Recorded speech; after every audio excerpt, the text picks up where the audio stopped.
여러분 안녕하십니까, 진성호입니다. 긴급 속보입니다. 이재명 민주당 대선 후보의 측근들은 참 많습니다. 그런데 그 중에서도 최측근이 있고 최측근이 있습니다. 이재명의 최측근으로 꼽히는 사람은 정진상 현재 민주당 선대위 부실장입니다. 자, 정진상 부실장은 이재명 성남시장 시절 정무실장이었습니다. 직급이 그리 높지 않았다고 하는데 성남시의 정무실장이 정말 엄청난 많은 일을 했다고들 합니다. 거의 이재명의 분신처럼 활동했고 지금도 선대위 비서실 부실장으로 있습니다. 정진상 부실장, 지금 이 극단적 선택을 한 유한기 전 성남도시개발공사 본부장 등의 관련 의혹에서 늘 등장하는 인물입니다. 대장동 설계를 할 때 이재명 당시 성남시장과 성남도시개발공사 유한기 이런 사람들 끈 역할을 했다, 이런 비판을 듣고 있는 그런 사람입니다. 그런데 정진상 부실장이 드디어 검찰 소환조사를 받았다고 방금 전 동아일보가 단독 보도했습니다. 자, 이 정진상 부실장의 소환 여부는 지난 12월부터 이미 여러 차례 거론되어 왔습니다. 그런데 왜 검찰은 이 정진상을 부르지 않고 있다가 긴급히 지난 13일 심야 조사까지 했을까요? 자, 이 시점이 중요합니다. 윤석열 국민의힘 대선 후보가 여러분 기억하시겠죠? 지난 6일날 극적으로 윤석열 후보에 의해서 이준석 대표가 생명을 부지하면서 갑자기 선거운동에 돌입합니다. 선대위를 해산하고 아주 단촐한 선대본부를 만들어서 신나게 윤석열 후보가 운동을 하기 시작했습니다. 그리고 지금 현재 오늘 발표된 여론조사는 윤석열 후보가 41%가 넘고 이재명이 36%대, 안철수는 9%대로 폭락했습니다. 자, 이렇게 윤석열 후보가 지지율이 올라오는 그 과정에 정진상을 부른 겁니다. 자, 이재명 지지율만 바라보고 있었다는 비판이 나오는 이유입니다. 여러분도 아시다시피 검사들은 상당히 정치적인 인간들입니다. 내년, 후내년 나의 미래는 어떻게 될까? 자, 이제 선거가 50일 남았습니다. 윤석열 대통령이 탄생한다면 지금 이재명과 관련된 이 대장동 수사를 흐지부지한 검사들 나만 하겠습니까? 자, 이재명 지지율이 높을 때는 이재명 쪽 눈치를 보면서 정진상을 부르지도 않다가 지난 7일부터 본격적인 윤석열 후보의 지지율이 오르기 시작하자 13일날 드디어 부른 겁니까? 아니면 이거 혹시라도 정진상 부실장 조사도 하지 않고 수사를 끝냈다가 윤석열 대통령이 오면 우리 다 끝났다 할 복창 이런 겁니까?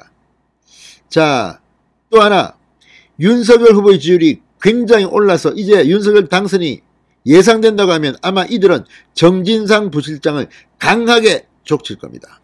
이러니 검찰이 욕을 먹는 겁니다. 정치검찰이라고 비판받는 겁니다.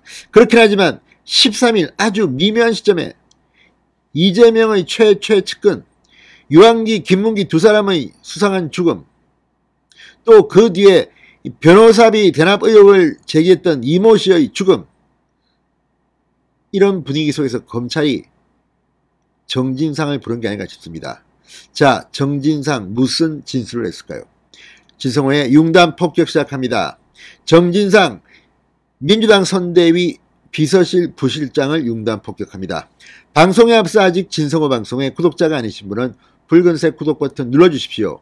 더 좋은 방송으로 보답하겠습니다. 이 대장동 설계의 실무 책임은 유동규 전 성남도시개발공사 사장 직무대행, 그리고 그 카운터파트가 되는 성남시 쪽은 2층이라고 불리는 이 성남시청 2층에 있었다는 정진상 정무실장이 아닌가 싶습니다. 자, 정진상 지금은 선대위 부실장을 검찰이 소환조사했다는 것은 어떤 식으로든 주목이 됩니다. 첫 번째, 검찰이 정진상을 부르지도 않고 수사를 끝냈다가는 여론의 역풍을 맞을 것 같으니까 할 수 없이 마지못해 그냥 쇼하듯이 불러서 했다, 이럴 가능성도 없지는 않습니다. 그러나 검찰이 바보입니까? 이렇게 불렀다가 흐지부지 끝냈다? 그리고 아마도 이 수사 결과 발표는 대통령 선거가 끝난 뒤에 할 가능성이 높습니다. 그렇다면 이들은 알리바이를 검사들이 만들고 있는 거 아닐까요? 윤석열 대통령 될 가능성이 점점 높아지고 있으니까 윤석열 대통령님 저 충성했습니다. 정진상 잡아가 제가 족쳤습니다. 이 진술 다 받아냈어요. 그래서 이재명을 선거가 끝나자마자 소환조사하는 것은 아닐까요? 그럴 가능성도 있습니다.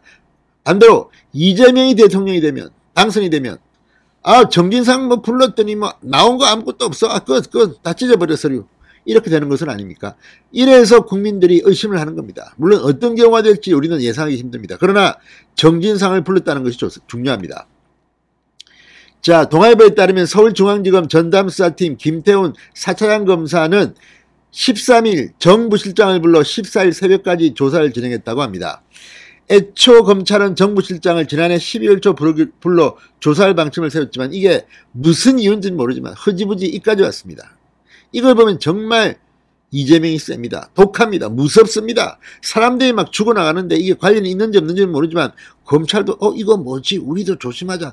큰일 나겠다. 이렇게 생각한 거 혹시 아닙니까? 그런데 윤석열의 지지율이 계속 오르고 하니까 이 사람들이, 검사들이 아니야 정진상 불러봐. 일단 조사는 해놓고 만약에 무슨 일이 생기면 윤석열이 대통령 되면 바로 이재명 부르자. 이런 것은 아닙니까? 이러니 검찰이 욕을 먹는 겁니다. 자, 이 유한기 전 본부장의 극단적 선택 등으로 조사 일정이 연기되기도 했고, 또 이 부실장 측에서 조사 일정이 외부에 유출됐다.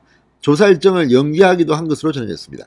참 대단합니다. 앞으로 검찰 조사 연락 오면 나 안 갈래. 나 싫어. 일정이 바빠고 안 가면 되겠네요. 이러니 대한민국이 욕을 먹는 겁니다. 자, 정진상 부실장, 이 성남시의 대장동 정책결정 라인의 관여 여부와 2015년 2월 6일 황무성 전 성남도시개발공사 사장의 사퇴 종용에 개입한 의혹 등을 추궁한 것으로 알려졌습니다. 정 부실장은 이재명 후보가 성남시장으로 재장할 당시 정책실장으로 일했고 이재명의 최최 측근으로 불립니다. 정 부실장은 성남시 정책실장으로 근무할 당시 대장동 관련 성남시 공문에 최소 9번 이상 서명한 것으로 알려져 있습니다. 또 유 전 본부장과 황 전 사장 간의 대화 녹취록에는 유 전 본부장이 이재명과 정진상 이름을 언급하면서 황 전 사장에게 사퇴를 종용하는 내용이 담겨 있기도 했습니다. 자, 어쨌든 정진상의 운명, 그리고 윗선인 이재명의 운명, 어쩌면 이번 대통령 선거 결과에 따라 좌우될지도 모르겠다는 생각이 듭니다. 어쨌든 정진상이 불려왔습니다. 혹시 문재인 대통령이 지금 뭐 요새 찌라시에 걸고 있는 것처럼 원래 이 이재명은 이해찬이가 밀었고 나는 이낙연이 시키고 싶었는데 이거 뭐 안 그래도 지금 참고 있는데 이거 기회로 정진상 확 해가지고 후보 교체시키는 것은 설마 아니겠죠. 아무튼 지금 민주당 정권 내부에서는 내분이 일어나고 있는 것만은 분명해 보입니다. 진성호의 융단 폭격이었습니다. 여러분 감사합니다.